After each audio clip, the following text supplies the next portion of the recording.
Bueno, buenas noches. Bienvenidos a esta edición del programa Diálogos Civiles, que bueno, para nuestros seguidores creo que va a ser importante conversar con los autores que tenemos aquí en esta noche. Antes propiamente de presentarlos, me gustaría decir que, bueno, que este libro, Justicia, Derecho y Mercado, una investigación sobre el análisis económico del derecho en el Perú, me parece a mí un gran texto desde el punto de vista académico.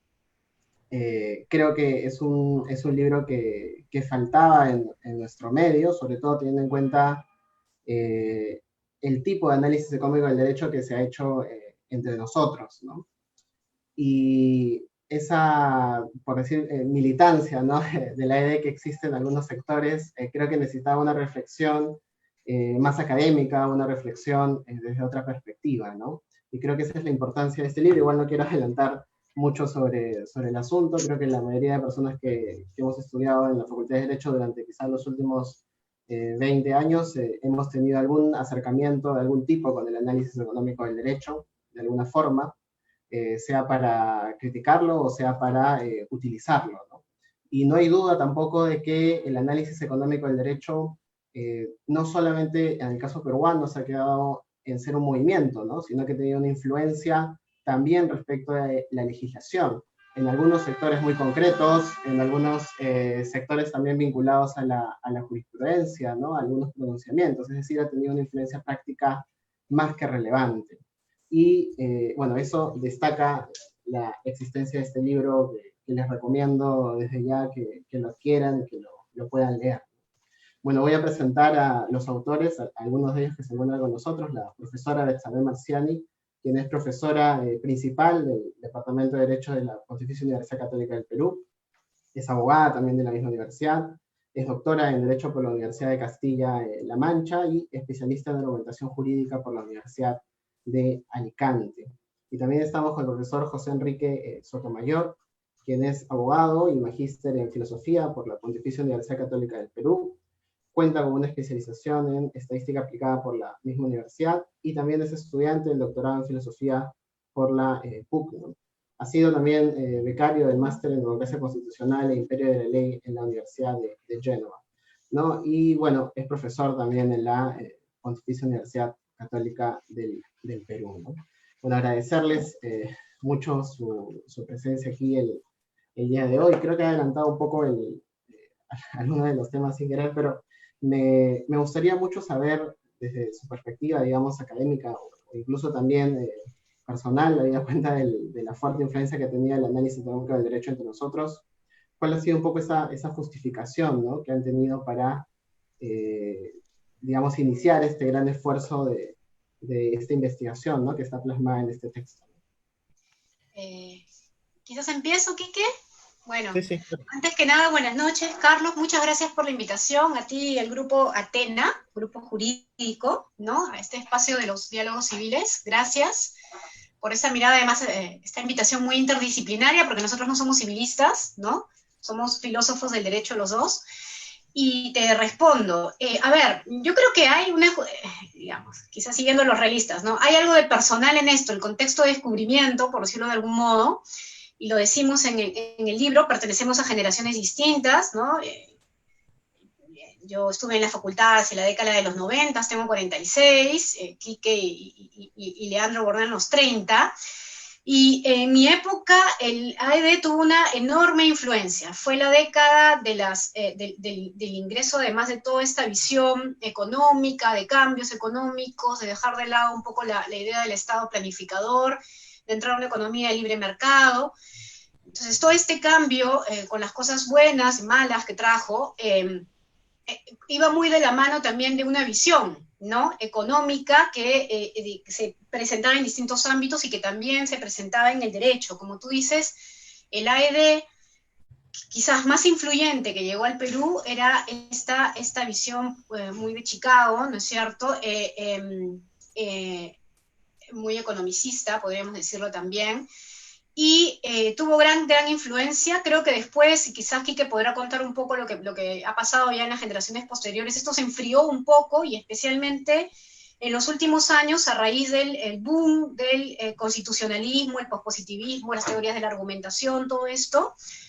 Y entonces nuestra intención era ver qué quedó, qué ha quedado, cuánto, como tú mismo señalas, hay, por ejemplo, en el ámbito de la regulación, de la visión de la AED, y principalmente una cosa que creo que no se ha hecho poco en el medio, porque hay excelentes trabajos sobre AED o desde la AED, pero quizás no muchos, o ninguno quizás, que trate de develar cuáles son los presupuestos filosófico-políticos e incluso filosófico-jurídicos detrás de la AED.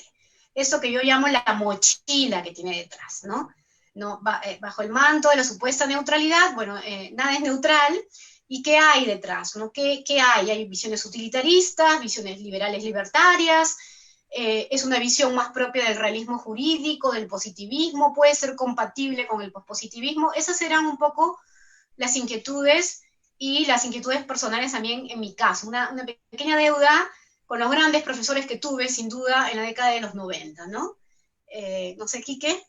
Sí, igual, buenas noches, Carlos. Es un gusto estar aquí también con Betsa, es una gran amiga. Y bueno, entre los tres, con Leandro, que no está esta noche, emprendimos este proyecto creo por varias razones, ¿no? A ver, he tratado de agruparlas mientras Betsa hablaba y se me ocurren algunas. La primera tiene que ver con que una parte importante de la filosofía del derecho, como se enseña el día de hoy, por ejemplo, en el Perú, eh, tiene como dos grandes mitades, ¿no? Hay una parte de teoría del derecho, que es la aclaración de un conjunto de nociones conceptuales, y es una parte muy analítica, ¿verdad? Que se ha desarrollado mucho contemporáneamente, pero hay otra parte que tiene que ver con la teoría de la justicia. Y claro, desde la filosofía del derecho se puede decir mucho sobre la teoría de la justicia, los criterios para distribuir bienes, recursos escasos, merecimiento, etcétera. Y era injusto en cierta medida que no se estuviese conversando entre esas dos áreas, ¿verdad? Los filósofos del derecho decían cosas sobre la teoría de la justicia por un lado, mientras que quienes hacían análisis económico del derecho estaban hablando de los mismos temas, sin leerse mutuamente y sin establecer un puente entre ambas tradiciones. Y eso hacía que ambas no miran sus puntos ciegos, ¿verdad? Tanto quienes hacen teoría de la justicia pueden caer en lo que se acusa a veces a Rawls, ¿verdad? De hacer una teoría excesivamente especulativa en el plano normativo, sin tomar en cuenta las prácticas reales de las instituciones, o se puede caer más bien en una suerte de teoría completamente orientada a la eficiencia que no se para a pensar en sus presupuestos filosóficos o normativos. Entonces yo diría esa es una primera razón, ¿no? Que como personas que hacemos filosofía del derecho y en especial teoría de la justicia, no podíamos o no debíamos en todo caso dejar de mirar a un movimiento que además ha dicho mucho sobre los criterios de justicia y de distribución de bienes en el Perú. Bien o mal, nosotros tenemos un punto de vista más crítico sobre eso, pero algo ha dicho y era necesario discutirlo. Y lo segundo tiene que ver con, por lo menos en mi caso, una impresión muy fuerte que me dio cuando yo terminé la facultad y comencé a viajar más a eventos jurídicos.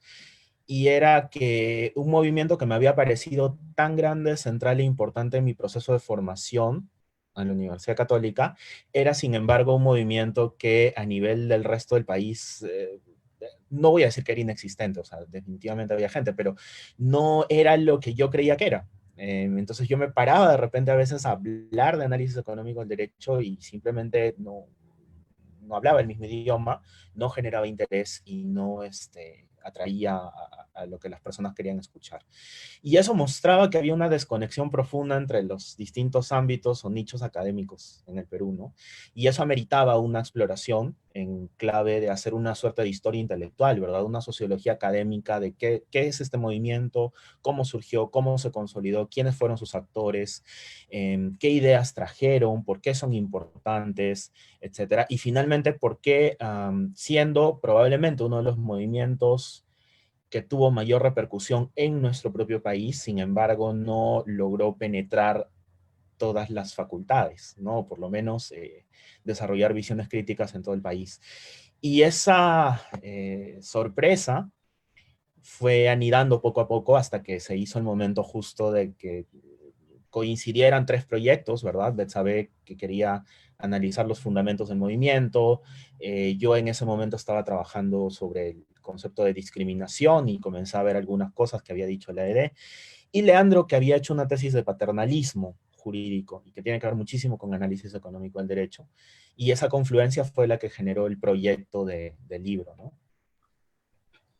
Claro, muy interesante todo esto. De hecho, me quedo con algunas ideas de lo que ustedes han podido ir señalando, ¿no? Esta neutralidad, ¿no? Del discurso que a veces todos los que nos hemos aproximado al análisis económico del derecho a través de sus diferentes expositores, siempre hemos escuchado, ¿no? Este cariz científico que siempre ha envuelto a los discursos que se han brindado desde el análisis económico del derecho, ¿no? Lo cual quizá no es tan cierto. También esta noción de justicia o este reemplazo, ¿no? De las nociones de justicia por nociones de eficiencia, sin que exista quizá una discusión más directa sobre este reemplazo de nociones, ¿no? Simplemente, aparentemente, una justificación a nivel técnico, ¿no? Científico, más que político, ¿no? Lo que siempre ha sido una forma de estructurar el discurso de parte de los expositores de la ESDEL. Yo añadiría algo que creo que también en las exposiciones de la ESDEL, que me parece que está implícito en el texto del libro, es que hay cierto desdén, ¿no?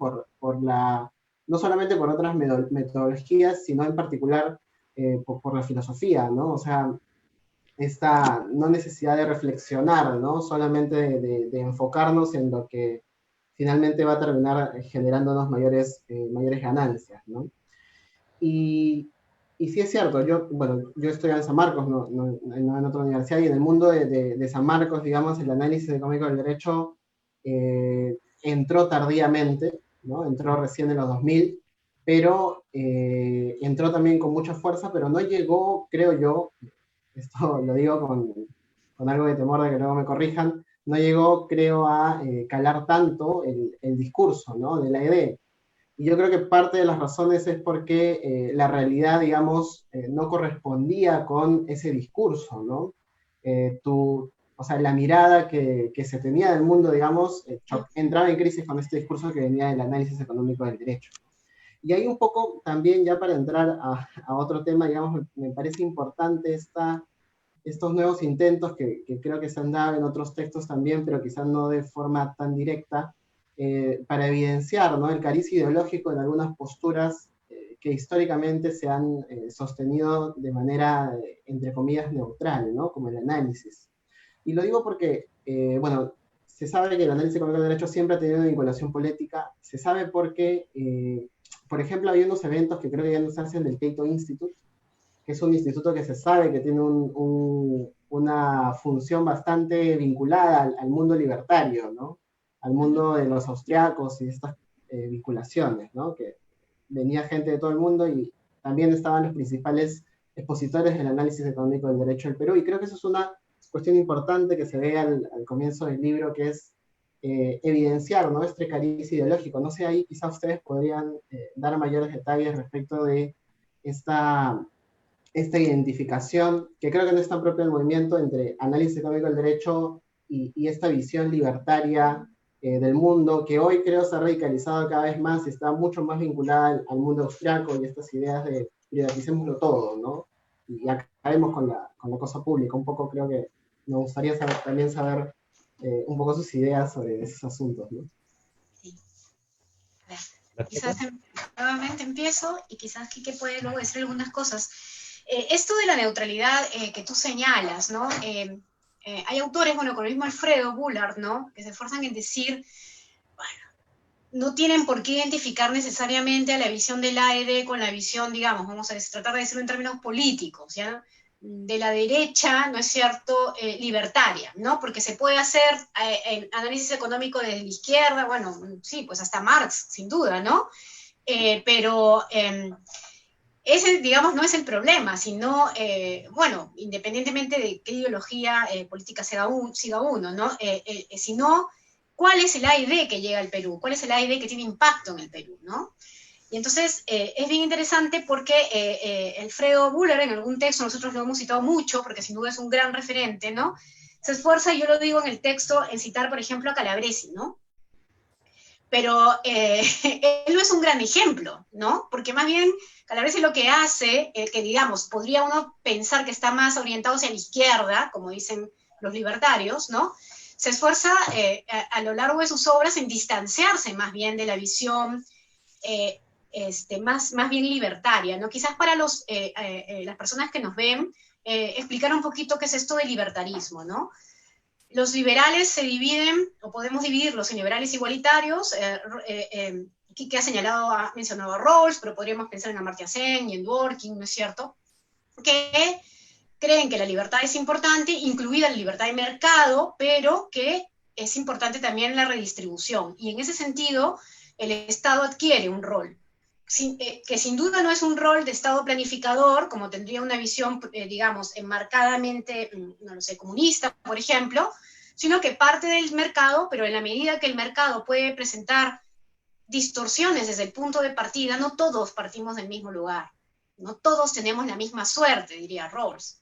Hay cosas que tienen que ver con dónde naciste, incluso qué capacidades naturales tienes que hacen que te sitúes mejor o peor. Y entonces ahí parece que lo justo es tratar de tomar ciertas medidas redistributivas y que a quien le toca hacer eso es al Estado. En cambio, una visión libertaria es una visión liberal que considera que en realidad quien tiene que ocupar el mercado y que el Estado es un Estado mínimo, ¿no? Un Estado que y obedece mucho a la visión económica y a la visión política que existió hacia la década de los 90, que se retrae, ¿no? Por lo tanto, mejor privatizamos, menos Estado, más privatización. Los particulares lo van a hacer mejor, visión más bien utilitarista, de eficiencia, o los particulares por derecho natural, ¿no es cierto?, tienen el derecho al libre intercambio y más bien el Estado es casi que un mal necesario. Entonces el Estado, para que esté la policía, para que esté el sistema de justicia, pero para nada más. Todo lo demás es intervención. Nozick, ¿no? Decía, cuando el Estado te cobra impuestos es como si te obligara a hacer trabajos forzados, cuando te cobra el impuesto a la renta, ¿no? Y claro, esta es una visión que viene muy respaldada, y por eso digo, es verdad que uno puede hacer análisis económico en esos términos desde la izquierda a la derecha, pero esa es la visión, sin duda, que ha venido detrás, ¿no es cierto?, de mucho del análisis económico en el Perú, y que claramente está, por ejemplo, en Posner, ¿no? ¿Cuál es la finalidad que debe perseguir el derecho? La eficiencia, ¿no?, entendida como maximización de la riqueza, ¿no? Entonces la pregunta es, ¿y la maximización de la riqueza para qué? ¿Como un fin en sí mismo o como un medio, ¿no? Si tú lo ves desde la filosofía política y desde la teoría de la justicia, lo que te dirían es un medio. La eficiencia es un medio, no es un fin en sí mismo, ¿no? ¿Cuál es el fin? ¿Cómo distribuimos justamente en una sociedad? Y entonces entras en una discusión que es más bien de tipo filosófico-moral o filosófico-político. ¿Qué es lo justo? Eso es algo que muchos de los seguidores del AED, ellos dicen, no, esa es una discusión moral, etérea, abstracta, no nos vamos a poner de acuerdo, etc. Lo importante es buscar la eficiencia. Pero claro, la pregunta que uno tiene que hacerse es, ¿eficiencia para qué? ¿Cuál es el fin último? Porque el fin último es un fin instrumental, ¿no? Así como la propia maximización de la riqueza debe ser un fin instrumental, no un fin en sí mismo, ¿no? Al contrario, es tener una visión fetichista de la riqueza, ¿no? Y por eso, sí, lo que tú dices es, hay una gran conexión entre el AED que se ha hecho en el Perú, no digo que lo hayan hecho todos, porque han habido seguidores más bien de Castro, muy fuertemente vinculada a las visiones libertarias o utilitaristas, ¿no? Que es la otra rama, digamos, la otra tendencia que puede haber en el AED. Quizás, Quique, no sé si en eso... Complementar un par de cosas, ¿no? Era interesante lo que decía Carlos, porque yo me acuerdo que eso lo apunto también en la introducción del libro, ¿no? Es verdad y es mentira cuando se dice que en realidad se puede hacer análisis económico del derecho desde cualquier trinchera ideológico-política. es verdad porque es trivialmente verdadero, es decir, finalmente hacer análisis económico del derecho en un sentido muy laxo es usar teoría económica, ¿verdad? Y aplicarla al análisis de instituciones jurídicas. Pero es mentira en el sentido de que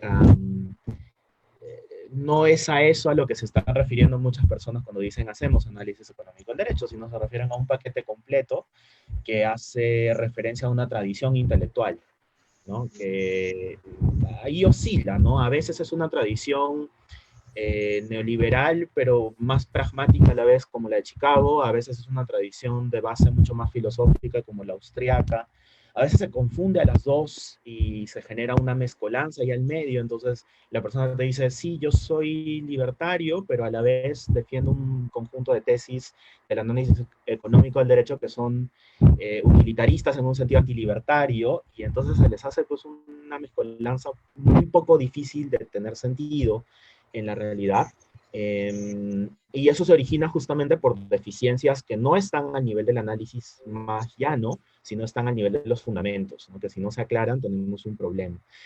Y también es, digamos, trivialmente verdadero porque esta tradición de hacer análisis basado en herramientas económicas de instituciones jurídicas, Leiser llama varias veces la atención de que, claro, no es un monopolio estadounidense. Él menciona mucho la obra de Pietro Trimarchi, ¿no? Y dice que Pietro Trimarchi en Italia también usaba herramientas económicas para analizar instituciones de la responsabilidad civil extracontractual. Pero nuevamente lo mismo, ¿no? Cuando nuestros representantes del análisis económico del derecho están haciendo AED, no están leyendo a Trimarchi, están leyendo un conjunto de referentes situados en un espacio y lugar muy concreto. Y entonces, claro, por eso decía que es verdad y es mentira cuando se dice que el análisis económico del derecho es neutro y puede ser aproximado desde muchas latitudes. Y lo último es que, claro, esta mezcolanza tal vez o esta confusión se genera en dos actitudes fundamentales para entender el movimiento, por lo menos en el Perú. Y la primera es que el análisis económico del derecho es antiformalista. ¿No? Antiformalista en el sentido de que le parece que el formalismo debe ser entendido como un trabajo vano de aclaración conceptual y que por ahí no va la cosa. Cuestión bastante extraña si uno toma en cuenta que la sentencia Lochner es una de las más libertarias de Estados Unidos y es recontra formalista. Entonces ahí nuevamente tenemos una confusión conceptual. Y el segundo es que el análisis económico del derecho peruano es antiteoricista, ¿verdad? Justamente por lo que decía Betsabe, le parece, por ejemplo, que hablar de justicia es hablar de ideas difusas, ideas vagas, indeterminadas, y que la aclaración conceptual de eso es una tarea vana y no tiene ningún sentido, ¿no? Entonces, esas dos actitudes mezcladas hacen como un cóctel que como resultado trae abajo muchas confusiones. Y de manera también, complementando eso, o sea, esta banalidad o esta falta de interés por la teoría hasta cierto punto, eh, creo que también abona este carácter, creo yo, hasta cierto punto retórico, ¿no? Del análisis económico del derecho en algunos casos, ¿no? Que no busca darnos fundamentaciones más allá de este uso de la fábula, digamos, ¿no? Para explicar algunos de sus fundamentos, ¿no? Bueno, y ahí ya, digamos, como, no sé si decirlo como remedio, pero creo que parte del argumento del libro va también en torno a esas ideas. Está bien, ¿no? El análisis económico del derecho nos ha dado esta visión pragmática, esta visión utilitaria, sobre la cual no hemos reflexionado mucho y ahora lo estamos haciendo. Y quizá este es el camino, ¿no? O sea, quizá en nuestra forma de entender los temas jurídicos, deberíamos darle un poco más de relevancia a los temas filosóficos, ¿no? Que quizá están un poco desconectados de la vida diaria, no solamente de los abogados, sino de la academia, incluso también en algunos sectores, ¿no? Si bien pareciera que la filosofía se ha vuelto muy importante, entre comillas, a propósito de que hay muchos cursos vinculados a la argumentación jurídica, creo que no necesariamente eso implica que haya un verdadero interés, ¿no? Por la reflexión filosófica, digamos, serio, ¿no? Que creo que puede ser, no sé, quizá ustedes lo podrían decir mucho mejor, una respuesta a movimientos como el análisis económico del derecho, que justamente por esa falta de reflexividad quizá han podido ser tan exitosos, ¿no? Y cosa que no ha ocurrido en otros lugares, más allá de las universidades de Lima, ¿no? Por ejemplo. Sí, Betsa, ¿comienzo yo? Y tú. Sí, si A ver. quieres, sí, sí, sí. Es una muy buena pregunta. Es una muy, muy, muy buena pregunta. A ver, yo diría lo siguiente, y esto es totalmente autocrítica, ¿no? Así como criticamos al análisis económico del derecho porque en su afán por ofrecer respuestas prácticas se olvidó completamente, no completamente, pero se olvidó en gran medida de los fundamentos teóricos, conceptuales y filosóficos. Mu- Durante mucho tiempo, la filosofía del derecho y la filosofía peruana en general, este es un problema no solo de la filosofía del derecho, ha hecho una forma de hacer filosofía absolutamente teoricista, desvinculada y poco útil para los problemas mundanos. Em, y lo digo con el peso de haber escuchado a algunos de los grandes filósofos peruanos, pero que reflexionan sobre temas que no tienen probablemente vínculo alguno con problema mundano alguno, además, ¿no? Y entonces, claro, la filosofía en gran medida se ha convertido en una actividad en la cual comentamos a otros autores sobre teorías que nadie creería, pero que se hacen importantes porque las dijo alguien en algún momento. Eh, y entonces, claro, si esa es la filosofía en la que estamos pensando, la filosofía también es poco útil y el análisis económico del derecho habría tenido mucha razón en decir, no puedo hablar con esta disciplina porque no me ofrece herramientas ni me ofrece nada interesante.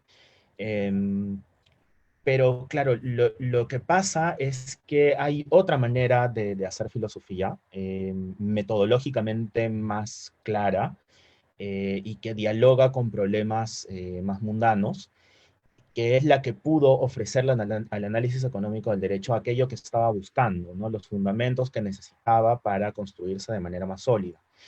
Y eso fue, creo, esa es mi humilde lectura, y ahí sí, o sea, hablo de lo que he leído, pero hay muchas cosas, otras cosas que seguramente desconozco. Eso es lo que tal vez pueda haber originado la crisis del movimiento en Estados Unidos. ¿No? No es que el movimiento haya desaparecido en Estados Unidos, pero es que en algún momento parece que chocó con una pared, y esa pared era la de un conjunto de filósofos del derecho en departamentos de derecho que tenían herramientas teóricas y metodológicas mucho más fuertes y más duras para cuestionar los fundamentos. Y entonces el movimiento se aguantó, ¿verdad? No siguió avanzando como en otros lugares, no fue una aplanadora ideológica. Pero esa era porque la filosofía estaba en condiciones de hacerle ese pare, y no era esta actividad más estéril de comentario vano de autores de una tradición, ¿no? Pero igual, esas sí son ideas mucho más en blanco, ¿no? Y en elaboración ahorita, Betsa. Sí, me gustó lo de la palabra de aplanadora ideológica porque creo que lo dice muy bien, ¿no? En el momento en que entra el AED en el Perú, creo que no hubo mucha respuesta y que fue una teoría, bueno, creo que sigue siendo atractiva en muchas cosas. Yo rescato cosas y he aprendido mucho además en esta investigación, ¿no? Porque uno llega con sus sesgos y sus prejuicios también, ¿no? Pero en ese momento creo que fue una aplanadora ideológica porque partía de una visión, tú lo has dicho también en algún modo, Carlos, ¿no? Profundamente pragmatista, ¿no? Y el pragmatismo, que es curioso porque Dworkin dice de Posner que, claro, él no quiere hacer teoría, ¿no? Quiere decir teoría moral, teoría de la justicia, ¿no? No le interesa la teoría, ¿no? Y él lo dice muchas veces, Posner, ¿no? No importa la teoría, estas son conversaciones un poco abstractas, o qué es la moral, o qué es la justicia, o sea, etcétera, ¿no? Qué es la ética, etcétera. Lo importante es buscar las consecuencias, una visión consecuencialista, ¿no? Y muy pragmatista. Y entonces el pragmatismo es una teoría que yo creo, filosófica también, eso es lo curioso, porque él dice, yo no voy a hacer teoría, pero estás haciendo teoría. Eso es lo que tratamos un poco de decir en el libro también, los tres, quizás yo más por el enfoque, ¿no? Pero en el fondo estamos los tres de acuerdo en eso, ¿no? No vayas de neutral porque tú estás asumiendo una visión, y de hecho el pragmatismo es una visión filosófica, ¿no? Y de hecho Posner sigue mucho a Rorty, que es un filósofo, ¿no? pero es muy persuasivo el pragmatismo, ¿no? Porque, claro, vamos a mirar la realidad, vamos a mirar cómo funcionan las cosas, vamos a mirar las consecuencias. Es una visión consecuencialista y en eso se acerca también al utilitarismo, aunque creo que hay que hacer distinciones, como dice Quique, entre ser utilitarista y ser libertario. Y cuando entra esa visión en un medio en el que, digamos, lo que tienes del otro lado es eventualmente muy respetable, yo no digo que no, pero en ese momento quizás de poca reacción, ¿no? Tradición más bien dogmática, ¿no es cierto?, del derecho, ¿no? Donde el derecho, bueno, es un conjunto de instituciones, de conceptos jurídicos. Claro, esta visión arrasa, ¿no? Y yo recuerdo mucho, ¿no? La época en la que yo estudiaba, ¿no? Déjate de tantos conceptos y de normas, porque las normas, y por eso el AED tiene una visión realista detrás, propia del realismo jurídico. Un autor realista muy conocido decía, las normas son juguetes vistosos en manos de los jueces. Tú tienes una norma, pero las normas se interpretan. Por lo tanto, no tienes nada, ¿no es cierto? Y todos estos conceptos jurídicos, ¿a qué te llevan? Pensemos, por ejemplo, en todas esas distinciones que nos enseñaron del acto y el negocio y qué sé yo. Ya, pero ¿y eso para qué? Entonces, toda esta visión muy pragmatista cala, ¿no? Cala y convence mucho en épocas y en momentos en los que lo que se quería era eso. Porque es además a eso donde te llevaban las condiciones económicas. Y lo demás suena teoría, ¿no? Y en el campo de la filosofía del derecho, como dice Quique, también lo que teníamos eran visiones naturalistas o un positivismo teórico, vamos a decirlo de algún modo, una teoría del derecho que habla de conceptos también teóricos y que no aterriza en la realidad. Totalmente distinto a, por ejemplo, y tú te has referido a eso también, la visión de la filosofía del derecho hoy, que es pragmática también. Porque la teoría de la argumentación jurídica, que no puede ser más pragmática, es filosofía del derecho. Porque el test de ponderación viene de un filósofo del derecho, porque, en fin, ¿no? O ha sido desarrollada por un filósofo del derecho, ¿no? Todas las teorías de la interpretación. Entonces, ofreces una salida también que también quizás resulta más atractiva para los operadores del derecho, ya no solo para el jurista, el estudioso, el académico, sino para quien hace derecho, que es lo que sí te daba el AED, ¿no? Y ahí un poco, a propósito de esto que han comentado, ¿no se debería también esto, quizás esta dicotomía de la que siempre se habla entre práctica y teoría bueno, que creo yo que en algún momento en el Perú ha estado bastante agudizada, ¿no? Esta división radical entre lo que los académicos estudiaban, las preocupaciones de ellos respecto de la práctica, ¿no? Y creo que, aunque esto evidentemente ameritaría una justificación, creo que parte del problema ha sido que en algún momento también nuestra doctrina se volvió demasiado eurocéntrica, ¿no? Entonces las discusiones no eran tan nuestras, ¿no? Entonces eso genera una desconexión evidente con el abogado, digamos, que debería encontrar en la doctrina las respuestas y no termina encontrándolas, ¿no? Porque hay debates, digamos, que son importados a la más de las veces, ¿no? Y primero esa no sé si están de acuerdo con eso, y lo segundo, que me parece si hay cierta vinculación también con algún cariz de facilismo que se puede ver en alguna forma de entender el trabajo académico, ¿no? Porque el trabajo académico, bien visto, bien realizado, es más bien metódico, es lento, o puede ser aburrido en algún caso, ¿no? En cambio, el AED a veces pareciera que uno necesita estar solamente sentado, no digo que sea así, ¿no? Pero pareciera que solamente tiene que estar uno sentado un par de horas y reflexiona, sale una fábula y ya está, ¿no? Entonces, no sé si también podría ser un elemento importante ahí a ser tomado en cuenta. Sí, Betsa, yo comienzo con algunas cosas, porque hay justamente una de las críticas de Castillo Freire y de Vázquez Kunze en su libro. Es una crítica muy divertida. Dice, es el capítulo 4 del libro, justamente acá tengo en la mano lo que yo digo en nuestro texto, ¿no? Y él dice que el análisis económico del derecho hizo un aspaviento gigante durante los 90, ¿verdad? En los artículos en los que se iba desarrollando. Y sin embargo, la repercusión práctica de las instituciones que analizaba era mínima, porque hablábamos de instituciones que tenían una incidencia menor en el tráfico jurídico, digamos, ¿no? Incluso hablando solamente del derecho civil. ¿No? Entonces, se me viene a la mente, por ejemplo, el análisis de la lesión, ¿verdad? Analizar la lesión y hacer una crítica dilapidaria a una figura que la verdad es que el abogado del día a día la verá muy pocas veces en la vida, ¿no?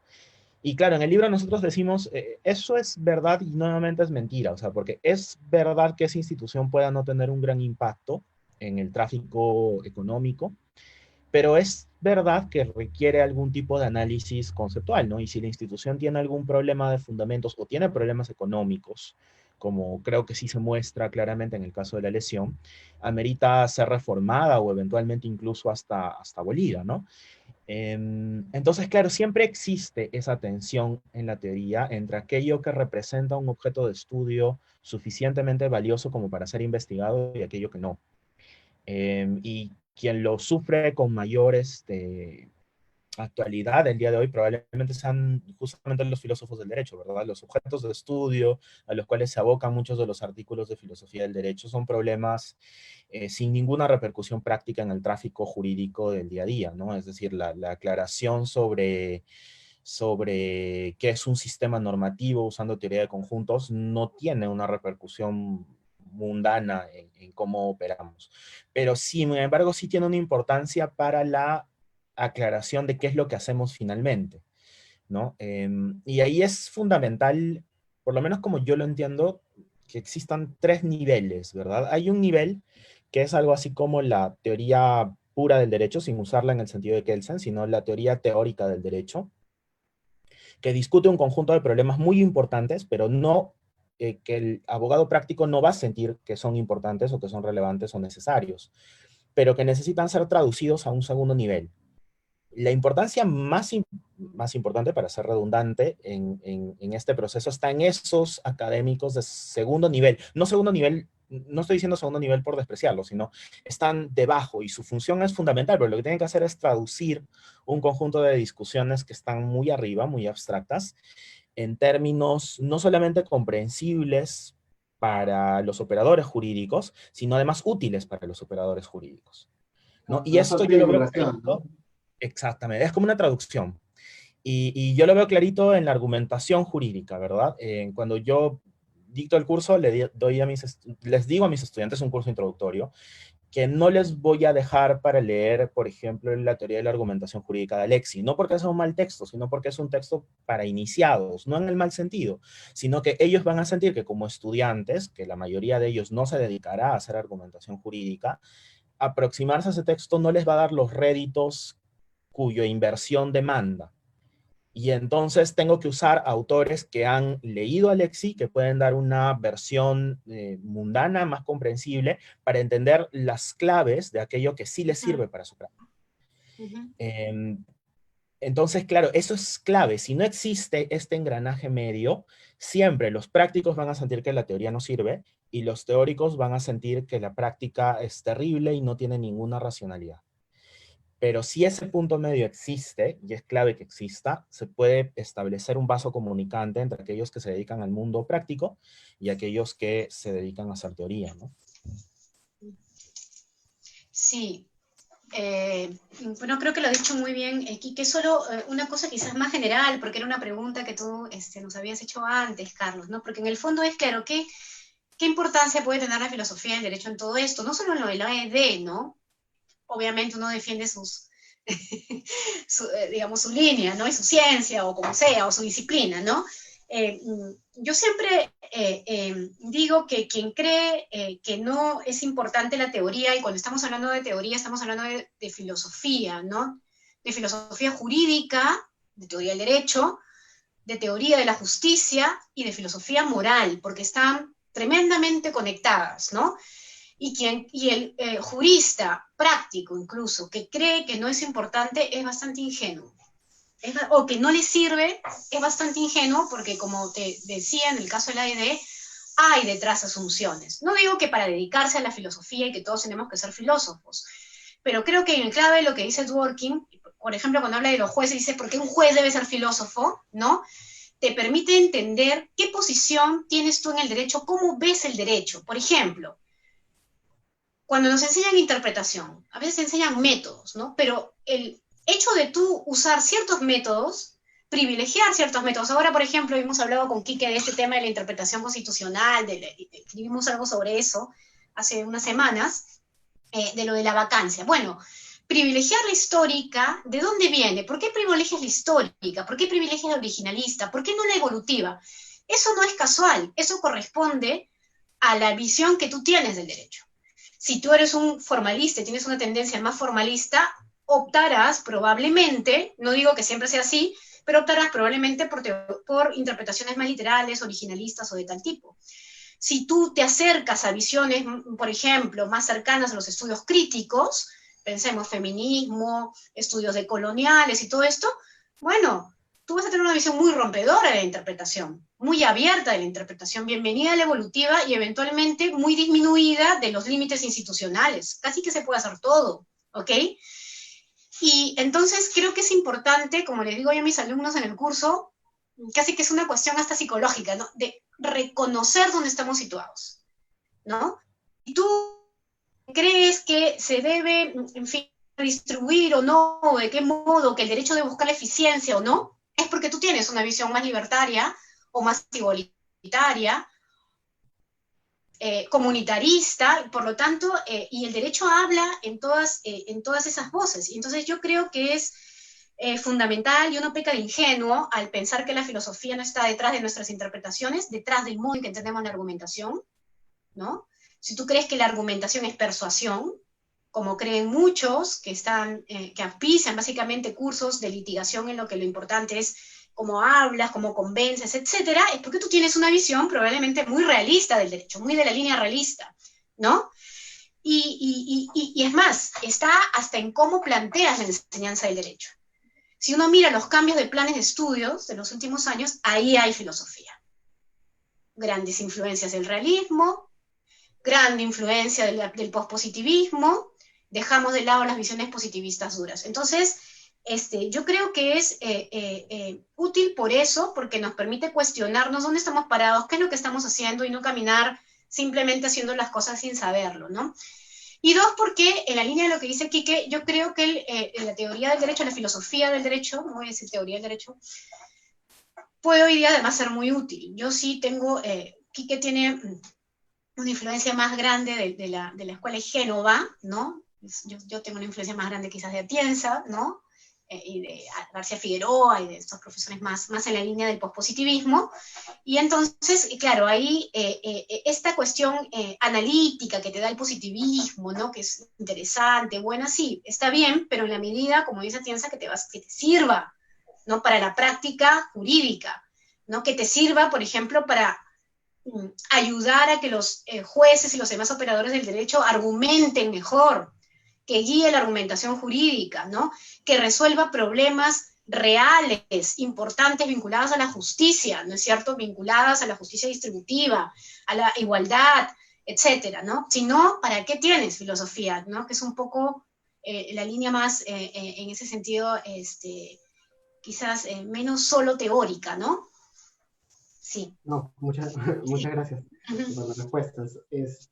Bueno, creo que ya para ir a otro tema, me parece que una cuestión importante también del libro, un poco al final, con el análisis ya de situaciones concretas, creo que va en torno también a la desmitificación que ha habido respecto del AED en los últimos años, ¿no? Yo creo que la AED construye parte de su imagen en torno a un mito, ¿no? Alcanzar una mejor justicia a través del reemplazo de estas categorías equivocadas.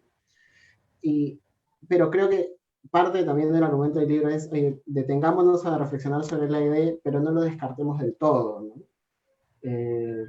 Sino más bien entendámoslo quizá como parte, ¿no? de las herramientas con las que podemos aproximarnos al mundo legal, ¿no? Que no sea excluyente, como pareciera. A propósito del tema de las currículas, en algún momento algunas universidades optaron por tener una currícula que quizá iba orientada, ¿no? a cierta corriente y eliminaron las demás perspectivas, ¿no? Y en ese sentido, ¿a qué punto digamos, a ustedes les parece en el mundo de la educación legal, ¿no? Justo nosotros tuvimos un programa con Daniel Quiñones hablando acerca de temas vinculados a la educación legal. Hubo hace poco un post de un joven que había regresado a hacer un máster en Estados Unidos también sobre la educación legal, ¿no? Y la vinculación, la forma en la que se entiende modernamente, digamos, ¿no? Ha habido muchos textos también publicados en los últimos años repensando la labor dogmática, ¿no? Tanto a nivel continental como del mundo anglosajón también, ¿no? No sé, en ese punto, ¿ustedes qué piensan respecto de la necesidad, ¿no? De asumir entre nosotros también estas discusiones respecto de la metodología, que creo que también el libro puede ser un paso importante hacia cuestionarnos esos temas, ¿no? Ver, digamos, críticamente las demás perspectivas del derecho más allá de la dogmática, pero sin quitarle tampoco el valor a la dogmática. No sé qué podrían opinar sobre eso. Yo digo un par de cosas breves, porque tú, Kike, creo que puedes hablar más, además digamos, la importancia de la EDE, ¿no? Hoy, una cosa más general, ¿no? Yo creo que hay que quedarse con lo bueno de cada cosa, ¿no? Kike hablaba, y yo lo molesto siempre porque tiene una influencia mucho más grande de la escuela genovesa, digo, pero y se critica mucho el positivismo, ¿no? Ya toda esta línea de la teoría del derecho, pero, digamos, si algo bueno nos ha dado el positivismo es su visión analítica, por ejemplo. Y siempre digo yo esto a los alumnos, ¿no? Esta cosa, si uno lee a Guastini, por ejemplo, ¿no? Es tan ordenado, ¿no? Tan de establecer las categorías, las definiciones. Y uno, cuando es estudiante, a veces pasa por eso, tiene toda una confusión, un cacao en la cabeza, yo digo, ¿no? Y es muy importante para un abogado eso, ¿no? Separar, distinguir, un poco en la línea del título, ¿no? de Guastini.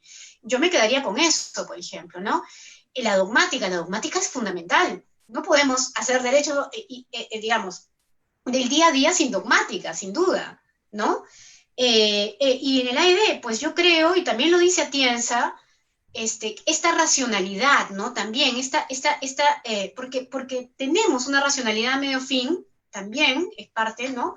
Y por ejemplo, cuando vamos a evaluar, pero de verdad, no como se hace en Perú, ¿no? La idea de racionalidad, costo-beneficio de una ley, por ejemplo, ¿no? En términos de regulación, se ha usado mucho, ¿no? La visión económica para la regulación. Lo que pasa es que no puede ser, digamos, que solo se use ese tipo de visión, como tú señalabas más temprano, Carlos. Entonces, esto y excluimos lo demás. No, porque al final, ¿para qué queremos una buena regulación? ¿No? ¿Cuál es el fin último al que estamos? Y esa es una respuesta que está en la filosofía política y moral. ¿Qué diseño de sociedad queremos? ¿Cuál es la visión de la justicia? Cuando uno ve al final la situación del COVID, por ejemplo, hoy en día, ¿no? Esto es lo que queremos, esto es lo que consideramos justo de cara a la salud, a la educación. Esto es realmente lo que como sociedad consideramos que es justo. No, bueno, si no lo es, entonces lo demás, incluido el análisis económico, que nos sirva para construir lo que realmente consideramos que es justo, ¿no? En términos, por ejemplo, de distribución, ¿no? Ya sobre la AED, más específicamente, sin duda, Quique, que es quien ha entrado en el análisis más profundo en el libro, ¿no? Más específico de la AED, ¿no? Sí, no, igual lo que ha dicho Betsa es en realidad la clave para entender el problema. Estoy completamente de acuerdo, pero complementaría algunas cosas tal vez, ¿no? La pregunta de Carlos era buena, es ¿qué queda y qué hacemos con el análisis económico del derecho y cómo lo incorporamos en el estudio del derecho el día de hoy? Y ahí se me ocurren tres cosas de tres personas. La primera es una frase muy bonita que tiene este filósofo argentino, Mario Bunge, ¿no? Que murió hace poco, y él siempre, bueno, no siempre, en los pocos textos en los que habló del derecho, él definía el derecho como una tecnología social, ¿no? Entonces él decía, bueno, el derecho se parece mucho más a la ingeniería que a una ciencia social, y se parece mucho más a una ingeniería porque su función no es decirnos cosas sobre la sociedad, como las ciencias sociales, sino es más bien utilizar la evidencia que recaban las ciencias sociales para perseguir un conjunto de finalidades determinadas por debates filosóficos, Queremos una sociedad más justa, queremos una sociedad más ordenada, queremos una sociedad más ecológicamente responsable, etcétera. Esas finalidades están fuera del alcance, digamos, de las ciencias sociales y del derecho. Son finalidades que se definen en el plano deliberativo y filosófico. Las ciencias sociales nos otorgan el conocimiento necesario para esas intervenciones y el derecho las canaliza para lograrlas, ¿no? Entonces él decía, es imposible pensar un derecho que no esté informado por las ciencias sociales, porque sería como organizar el mundo lanzando una moneda, ¿verdad? Voy a sacar una ley a ver si funciona, y si tengo suerte funciona, y si no, no lo hace. No tendría ningún sentido, ¿no? Entonces eso es un poco lo que decía Bunge desde un mundo ajeno al derecho, ¿no? La segunda que me parece muy interesante y que se vincula a lo que decía Carlos es una frase que Felipe Osterling tiene en la presentación del libro de Mario Castillo y de Vázquez Kunze. Y él dice, no está mal estudiar el análisis económico del derecho ni verse seducido por este, pero lo que no puede pasar es que nuestros estudiantes no se formen primero en un conjunto de categorías jurídicas básicas, porque sin entenderlas bien no van a poder criticarlas y no van a saber dónde está el problema ni cómo transformarlas. Entonces, claro, lo primero que uno podría decir es, ¿no hay un poco de tensión entre estas dos visiones? Porque una nos dice, el derecho es una herramienta técnica para conseguir finalidades sociales, y en ese sentido sus categorías conceptuales siempre están sujetas a cuál es la finalidad que yo quiero lograr. No tiene autonomía teórica, digamos. Y la segunda nos dice, sí tiene una autonomía teórica, y esa autonomía teórica es tan importante que el estudiante debe conocerla antes de abrirse a otras ciencias sociales. Y esa es una tensión en la cual vive el derecho, ¿no? Es una tensión constante en la que siempre probablemente va a vivir. Es cuál es su nivel de autonomía, cuál es su nivel de margen para manejar un conjunto de conceptos y poder operar con estos en el mundo.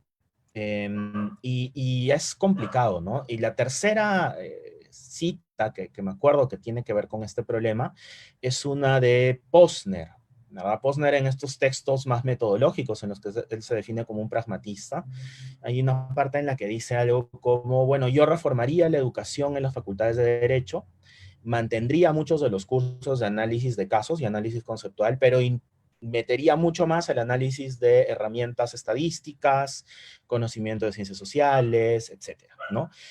Y nuevamente es el mismo problema, ¿no? Es decir, ¿cuál es el nivel de autonomía? ¿Cuánto margen le damos a las carreras de derecho para no hablar con las ciencias sociales y desde qué punto necesariamente lo tienen que hacer?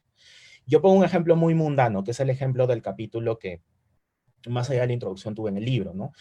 Y que es probablemente lo que voy a decir ahora vaya a sonar un poco políticamente incorrecto respecto de los debates que estamos teniendo el día de hoy, pero creo que es necesario decirlo. No basta con la buena voluntad y el buen corazón para lidiar con el problema de la discriminación, ¿no? Y esa es, creo, una enorme deficiencia de quienes hacen, por ejemplo, derechos humanos o derecho constitucional, ¿no? Es decir, creen que porque la condena moral sobre determinados comportamientos o conductas es dilapidaria, eso basta para transformar comportamientos, ¿no? Y entonces escuchamos una retórica expansiva sobre la discriminación, y hoy todas las muestras de discriminación son condenadas y hay que aplastarlas a todas y hay que prohibirlas a todas. Bueno, las ciencias sociales nos dirían varias cosas. Para comenzar, nos dirían que no siempre la prohibición es la mejor estrategia. Nos dirían que tenemos que usar los incentivos para poder moldear a veces el comportamiento de las personas. Nos diría que muchas veces ellas son sesgadas. La sociología nos hablaría, por ejemplo, de nociones como la de violencia simbólica, para ver de qué manera los prejuicios y la discriminación están enraizadas en nuestra propia cultura. Y entonces nuestras estrategias jurídicas no serían tan toscas, ¿verdad? No pensaríamos que la primera opción para lidiar con un problema es la prohibición, sino pensaríamos de qué manera podemos usar todo lo que sabemos sobre la conducta humana y la conducta de las sociedades para poder lograr transformaciones que nos interesan. Y ese es un enfoque que tiene el buen análisis económico del derecho, ¿verdad? Los buenos análisis sobre discriminación en el análisis económico del derecho parten de mostrar que la solución tal vez no esté por el lado de la prohibición, sino esté por el lado de todo un conjunto de estrategias más blandas. Claro, lo que pasa es que es feo decir eso, porque significa, entre comillas, que estás dejando que el mundo funcione tan feo como funciona, pero tal vez habría que aceptar con humildad que el derecho no puede hacer tampoco mucho más que generar incentivos, promover comportamientos, y que a veces las prohibiciones simplemente no funcionan. Claro, sí, igual, entonces eso habla, pues, ¿no? Para ya ir cerrando, digamos, de la necesidad, ¿no? De acercarnos hoy en día de la manera eh, más humilde desde cada uno de nuestros campos, ¿no? Yo en particular ahora estoy muy dedicado a la dogmática y entiendo mis limitaciones en torno a eso, ¿no?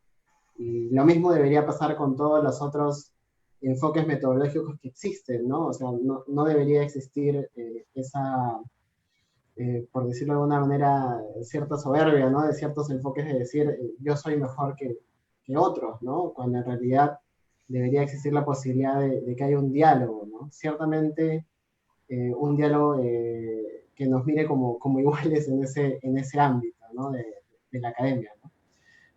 Bueno, yo quiero agradecerles, no sé si ustedes quieren añadir algo más a lo ya señalado. De hecho, ya la invitación a que las personas adquieran el libro está hecha de por sí, así que no sé Sí. si ustedes No, Carlos, te quiero agradecer porque me he sentido muy cómoda, ha sido una muy buena discusión y te agradezco por las grandes preguntas. El viernes tenemos, bueno, no sé si todavía hay inscripciones, una presentación que estará a cargo también de Manuel Atienza, que es quien hace el prólogo del libro.